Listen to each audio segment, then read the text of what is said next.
அப்புறம் இந்த யூடியூப் சேனலில் யூடியூப் மைனர்னு ஒருத்தர் இருக்கிறாரு. நீங்கள் கூலிங் கிளாஸை போட்டுக்கிறாங்க, அப்புறம் நாட்டை வந்துட்டு இது பொண்ணுங்களெல்லாம் தப்பாக பேசுகிறாங்க, நாட்டில் கருத்து சுதந்திரம் இல்லை அப்படின்னு பேசுகிறாங்கன்னு சொல்லிட்டு நீங்கள் சில பொது மேடைகளில் பேசுனதை நான் கேட்டேன், பார்த்தேன்.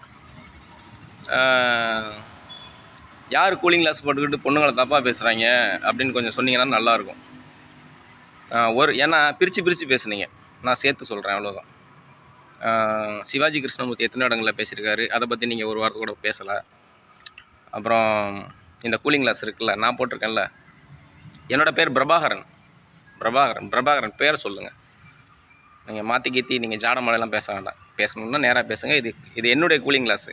நான் வேலைக்கு போய் கூலி வேலை செஞ்சு நான் சம்பாரித்த காசில் வாங்கினது. அது சும்மா ஒரு 120 ரூபா. பேரை சொல்லுங்கள், நான் உங்களுக்கு விளக்கம் கொடுக்குறேன். அது ஜாட மாடையே வேண்டாம், நேராக சொல்லுங்கள், நேராக பேசுங்க.